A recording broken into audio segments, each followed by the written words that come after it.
So, as I say in almost all of my videos, I do take time to read most of the comments that you guys post, because if we're going to have a discussion, I can't just say my opinion and then not listen to you guys. And one thing I notice a lot more than anything else is that a lot of you guys talk about Berserker, specifically his hyper armor. And that's what I want to talk to you guys about today. Now, as we all know, when Season 5 launched, Berserker got his great rework, and we started talking about whether or not he deserves to be considered as one of the best heroes in the game. And I do still think that he's one of the best heroes in the game right now. His rework was a little light now that I look back on it, but the main thing it did was basically tell us that the devs really wanted Berserker to live up to his name. They wanted him to attack, and in their own words they said Berserker's identity is based on relentless attacking. And with that, they give us a vast amount of hyper armor and speed. These two changes alone are enough to shoot him into a top spot because of how the game is played. First off, let me say that I don't think Berserker is broken at all. And I feel that with this next patch, those 400 millisecond lights won't be as bad as they are now because we'll have the lag compensation. You guys talk about his hyper armor a lot, and yeah, he's always had hyper armor.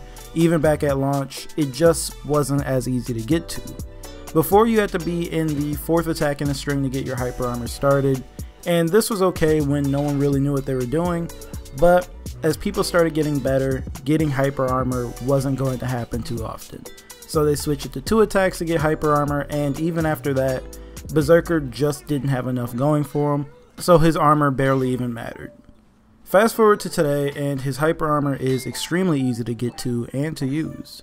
So all you have to do now is just get a chain started and you've got hyper armor. Or you can feint and light attack and you've got hyper armor. So with all this armor you have on these fast lights, you have options from neutral now. You can work your way into attacking from outside of your opponent's range, and with that armor you can't be poked out of your entrance. You can get in your opponent's face and start attacking, and if you feint, you'll get to trade and retain your hyper armor anyway, or you can just start whiffing and try to bait your opponent. And honestly, I'm fine with these options while fighting him. I mean, yeah, feinting, whiffing, back dodging, backward zoning Berserker is always annoying to deal with, but I mean, I guess that's his identity. When I talked about Berserker the first time, it was before dedicated servers came out, and I really thought that the servers would tone him down a little bit on console, and I was very wrong. But his kit at this point just sort of bothers me, only because the devs haven't brought it up. Now, supposedly some of them play the game on console, and as it turns out, a ton of you guys who watch these videos play on console as well.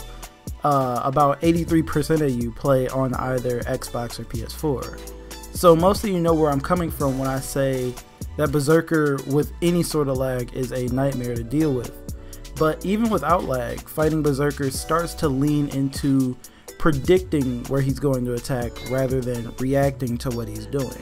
As I said, poking Berserker out isn't going to work, so you've just got to block until he stops or run through his stamina, and most of us aren't going to be parrying those fainted lights anyways.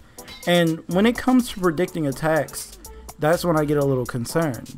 I know that in other fighting games you do a lot of prediction, but in For Honor, I just don't think that's a good idea because we don't have enough health to do guesswork. Guessing wrong in For Honor is really going to hurt you depending on where you are, who you're fighting, and what type of mistake you made. And in Berserker's case, it doesn't matter because even on a heavy parry, he gets a zone. Again, the game's getting faster, and we have to accept that console players just have to deal with what we get. And honestly, I don't think anything will change. This is just who Berserker is now. A really good Berserker player is not going to be easy to beat. And I mean, honestly, that was the case before the rework. I don't think that Berserker is OP, as I said earlier. I do think after fighting the new Berserker for a while that he has a little too much hyper armor. Fainted light attacks are still blockable, but sometimes require guesswork, and I completely understand why people get so upset with it. Technically, the lights are the same speed as a PK zone, but it does require some sort of action to get to it. Even a little communication from Yubi would go a long way with things like this, and I feel like that will relieve most of us. I also think some people feel that hyper armor and fast lights are too much simply because most of the other heroes are just really slow and feel like leftovers from season 1 with how punishable they are for even risking attacking. And it can be frustrating when you're playing with someone like Warden and you're watching Berserker fling himself around while you just have to sit there and hope he makes a mistake. Anyways, that's all I got for this video. I just wanted to revisit the Berserker topic since I see it brought up in almost every video. And also, it might get Yubi to respond to us for once. As usual, I want to hear you guys' opinion on this, so tell me what you think about Berserker, not just as a hero, but specifically about his hyper armor and lights. Do you think that they're a little overdone, or do you think it's fine? And as always, if you agree with me or just like the video, feel free to leave a like and sub if you're new, and I will talk to you guys in the next video.